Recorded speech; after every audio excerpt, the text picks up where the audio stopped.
No, no, no. Not yet. Here. Yeah, my friend. Go up.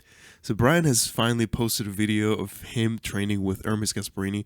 We had already seen them training at the gym, but this is the first time that we get to see them on the table.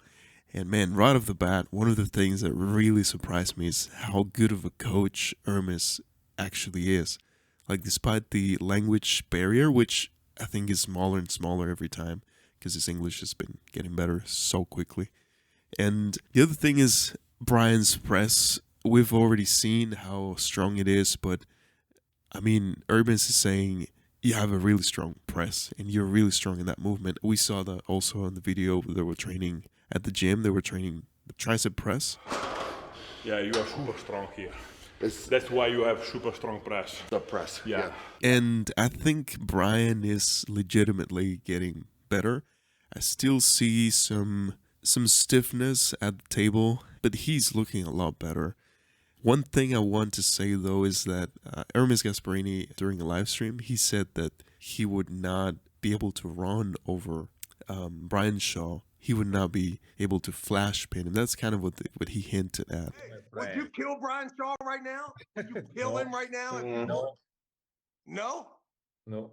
Oh. And I'm not sure that's true, because if you look at the practice pool, of course it's a practice pool, you can't put too much on it, but actually you can see how Ermes is pulling, and he's like 60%. If we had to put a percentage, he's like 60%. And Brian Shaw, looks like he's going almost 100%.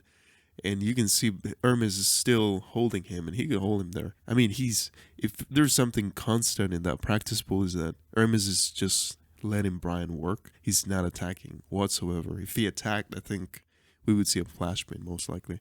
But I think that's something great that Brian rarely gets to have, because his training partners are just not strong enough. I mean, he doesn't get to practice his technique because everybody is just so weak and he can just overpower them regardless of technique.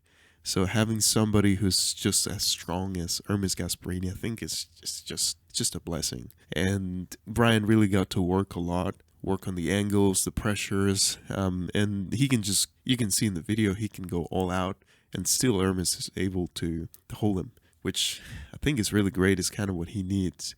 And it's kind of impressive, It has to be for Brian, being able to pull with somebody who has stopped Levon multiple times.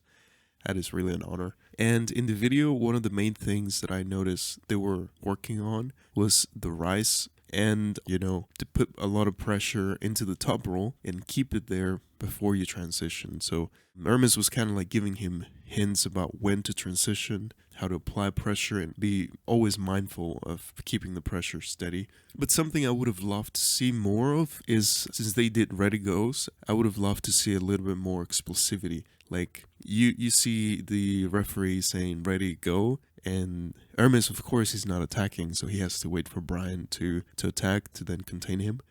But we didn't see a quick start from Brian, which I would have loved to see.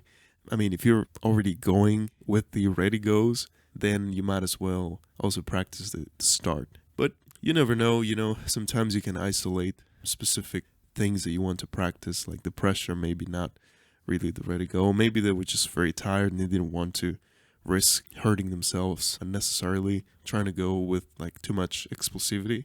So you never know, but I would have loved to see that. I think there's a few videos where Brian has been training that, but I think doing it against Ermes would have been a lot better in my opinion. So this is what the training video looked like. I think it gives us a lot of hope for Brian Shaw.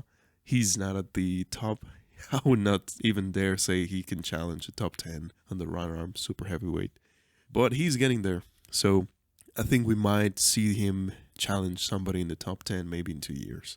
Who knows? It's possible. And he's training. He's getting better. If he defeats Leonidas, that means he could probably defeat somebody like John Brzenk. Granted, he's not prime John Brzenk, but it's still John Brzenk. So he would most likely be able to defeat Schoolboy too. So that already puts you, somewhere in the top 15 or so. And if he can defeat those guys, then he could probably already start a venture into the top 10 or close to it. So everything's looking great. So subscribe if you want to see more videos, and I'll see you next time. Flopper's press.